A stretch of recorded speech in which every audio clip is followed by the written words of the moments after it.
Ne laissez personne vous intimider, qu'il s'agisse de votre lieu de travail, de votre famille, de vos amis ou de vos connaissances. Ils peuvent tenter de vous intimider et de vous ramener à une position de complaisance. D'ailleurs, je ne parle pas de quelque chose de nouveau.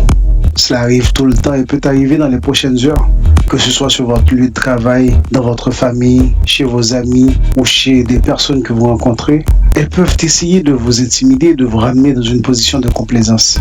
Mais ne laissez personne faire cela. Surtout si vous avez bon cœur, si vous êtes une bonne personne, si vos motivations sont pures et que vous voulez faire le bien, si vous voulez faire ce qui est juste, vous devriez être un peu plus strict dans vos actions ou un peu plus strict dans les personnes que vous laissez entrer dans votre espace. Vous devriez être un peu plus strict dans les personnes avec lesquelles vous interagissez, un peu plus strict dans les personnes que vous laissez entrer dans votre vie et ainsi de suite.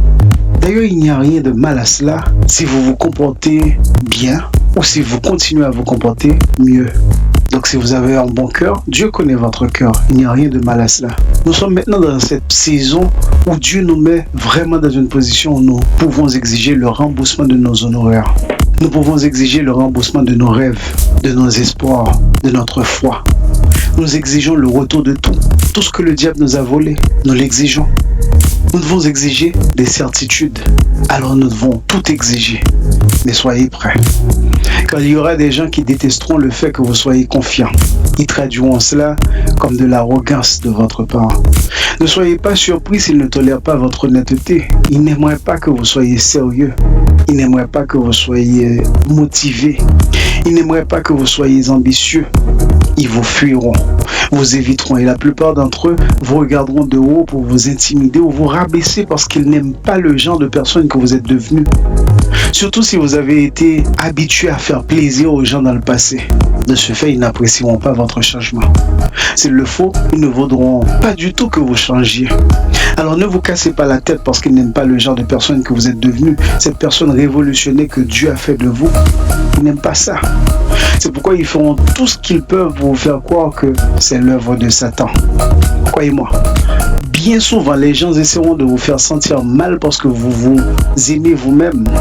Ils appelleront cela de l'égoïsme, de l'autosuffisance. Certainement, si vous vous aimez à l'extrême en oubliant les autres, c'est une mauvaise chose, car tout extrême entraîne de très mauvaises conséquences. Cependant, si vous ne vous aimez pas d'abord vous-même, comment pourrez-vous aimer les autres?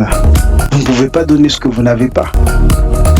N'oubliez donc pas que les gens feront tout pour vous faire sentir mal parce que vous voulez le meilleur pour votre vie. De vous faire sentir mal parce que vous faites ce qu'il faut. De vous faire sentir mal parce que vous êtes honnête. Alors ne laissez personne vous intimider. Soyez très prudents, car s'ils ont utilisé tout ce qu'ils pouvaient sans succès, alors ils essaieront de vous manipuler. Et ils finiront par utiliser cette arme fatale contre vous, la manipulation. Juste pour vous remettre en position de plaire aux gens. Mais entre vous et moi, soyons sérieux.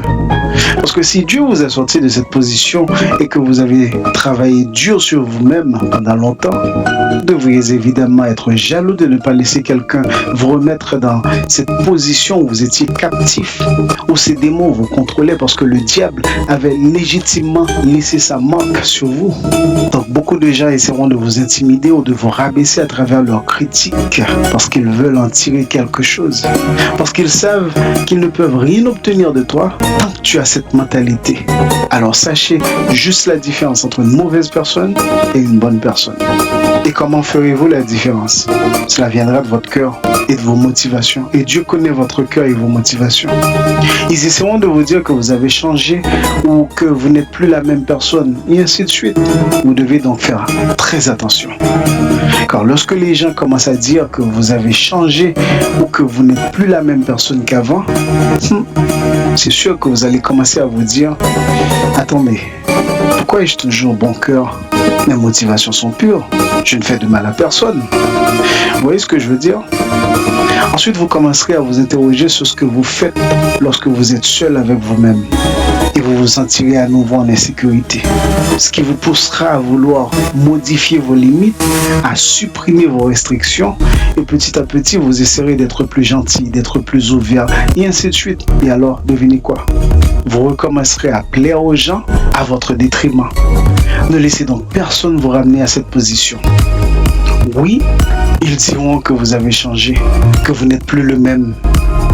Mais ce ne sont que des tactiques de peur pour vous faire douter de qui vous êtes, pour vous faire douter que vous faites la bonne chose, pour vous faire douter de tout et devenir quoi? Non, vous n'avez pas changé. Vous avez toujours été le même. La seule différence est que maintenant vous avez des limites. La seule différence est que maintenant vous vous aimez. La seule différence est que maintenant vous n'allez pas laisser les gens vous marcher dessus. Vous n'allez pas être le paillasson de quelqu'un. C'est la différence entre hier et aujourd'hui. Ne laissez donc personne vous intimider pour que vous fassiez plaisir aux gens à nouveau. Bien sûr, ils ne vont pas aimer que vous ayez changé. Mais si vous voulez aller là où Dieu veut que vous alliez, si vous voulez être dans cette position élevée que Dieu va vous donner, vous devez vous discipliner.